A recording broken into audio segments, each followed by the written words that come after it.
तो कुल मिलाकर के मैं सिर्फ यही कहना चाहता हूं, हमारी हजारों ख्वाहिशें, हमारी हजारों मांगें नहीं पूरी होती।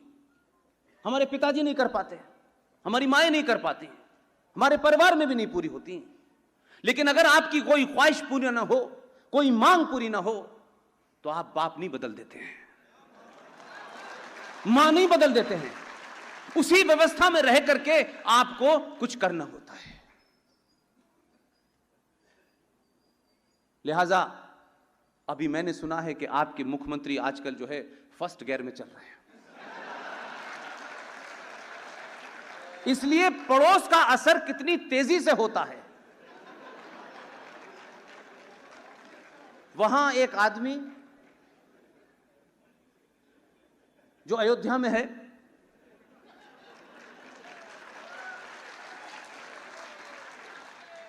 इसलिए कुछ घटनाओं को और कुछ बातों को अगर आप सोचेंगे तो मुझे लगता है कि हम जिस कोशिश में लगे हुए हैं आप जरूर वहां तक पहुंचेंगे। कुरान मजीद में एक आयत है, मुसलमान पढ़ते नहीं है कुरान शरीफ को, हर एक कपड़े में बांध के ऊपर रख देते हैं, जो जाएगा इसमें लिखा हुआ है, क्या लिखा है ये पता नहीं है। मैं उन खुशनसीब लोगों में से हूं, बगन बेरिया की डंडी की पिटाई से मार मार के कुरान शरीफ पढ़ाया मुझे, और मैं बहुत खुश हूं कि मैंने कुरान शरीफ पढ़ लिया है, इसलिए मुझे कोई कंफ्यूजन नहीं है। इसलिए प्रॉब्लम मुसलमान के साथ नहीं है। हमारे देश में ज्यादातर लोग सुनी सुनाई बातें करते हैं, बिना पढ़े करते हैं, और कभी कभी अपने आप को ज्ञानी बताने के लिए कहते हैं मैंने पूरा कुरान शरीफ पढ़ा है। उर्दू का नुक्ता पता नहीं है कि नीचे लगेगा तो खुदा होगा और ऊपर लगेगा तो जुदा होगा, ये तो पता नहीं है, लेकिन कुरान शरीफ पढ़ लिया इसका दावा सब करते हैं। गीता नहीं पढ़ी, रामायण नहीं पढ़ी, लेकिन कुरान शरीफ पढ़ लिया, क्योंकि ये फैशन है कि मैंने कुरान शरीफ पढ़ा है। और आपकी इस मूर्खता को, हमारे समाज की इस मूर्खता के चक्कर में आपको शायरी करने वाला उर्दू में गाली दे रहा है और आप ताली बजा रहे हैं, इसलिए कि हम हमेशा ऐसा दिखना चाहते हैं जो सबसे अलग हो, और ये अच्छा दिखने और पॉलिटिकली करेक्ट होने की वजह से आप अपनी सही बात नहीं कह पाते। एक शायर है, वो अल्लाह को प्यारा हो गया। मैं ये इसलिए कह रहा हूं कि आपके प्रदेश की राजधानी में बड़े मुशायरे होते हैं, इसलिए जब वो ये कहता था तो मैं बचपन से लेकर अब तक ये सोचता था कि इस पे ये ताली क्यों बजा रहे हैं, और ऐसे कहते वाह वाह क्या बात की आपने। ये कोई ऐसे है कि मैं तुम्हें 50 जूते मारूंगा, वाह वाह क्या बात कही आपने। अरे 50 क्यों, 55 क्यों नहीं मार रहे आप। वो पास के इंदौर शहर का था, माशाल्लाह काफी खूबसूरत भी था, और वो ये कहता था कि जो आज साहिबे मसनद हैं, जो आज साहिबे मसनद हैं, ये किराएदार हैं, मकान मालिक नहीं है। आप कहते थे वाह वाह वाह क्या बात है, क्या मतलब हुआ इसका। तो मैं जब बहुत सारे लोगों से पूछता था यार कि तुमने ये ताली बजाई है, तो वो कहते थे यार मसनद का क्या मतलब है। मैंने कहा तुम्हें अभी अलिफ का पता नहीं है और जे तक तो पहुंच गए हो तुम। मसनद एक गोल तकिया होता है जिसे गांव तकिया कहते हैं। पुराने जमाने में मेज कुर्सी पे सत्ताएं नहीं चलती थी, गद्दों पे चलती थी वो तकिया। बाद में नेहरू जी काफी समय तक उसका सहारा लेते थे, काफी जगह सहारा लिया उसका।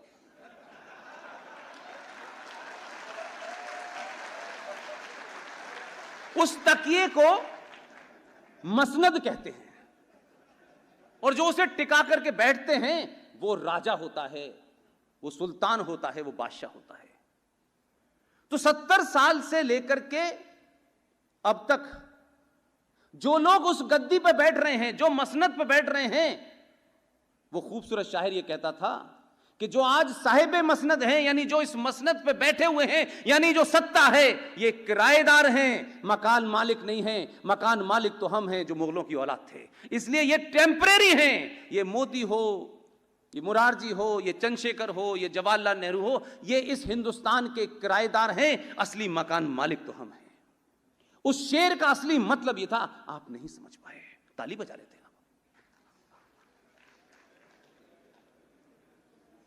बात अलग है कि किराएदार अब मकान मालिक हो गया है।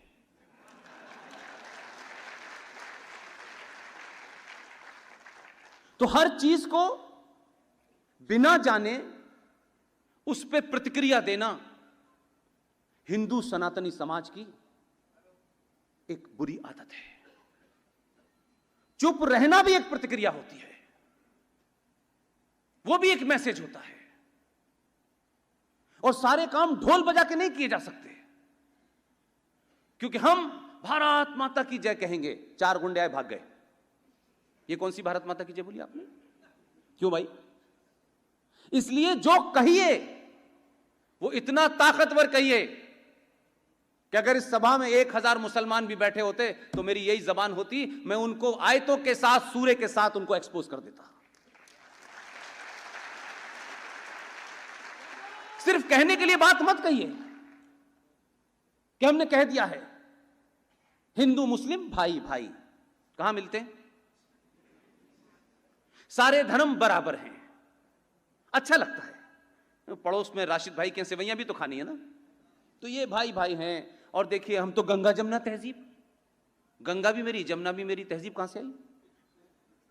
हम किसी बात को 2 बार कम से कम बोले तो पता तो चले कि हम कह क्या रहे हैं, हम कहना क्या चाहते हैं यार। सारे धर्म शांति का पैगाम देते हैं, रटे हुए हैं, सुबह शाम यही कह रहे हैं। सिंह साहब ने थोड़ी उसकी तरफ इशारा किया, मैं उसको बिल्कुल ओपन कर देता हूं, क्योंकि मेरी जबान में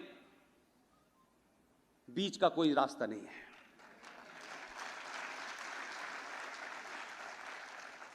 मैं एकदम 24 कैरेट एक्सपोज करता हूं और आपको तथ्यों के साथ बताता हूं, रेफरेंस के साथ बताता हूं, और खुले उससे कह रहा हूं, भारतीय जनता पार्टी के नीचे भी ताकतवर लोग बैठे हैं और ऊपर भी बैठे हैं। इसलिए कि राजनीतिक सत्ता की मजबूरियां होती हैं।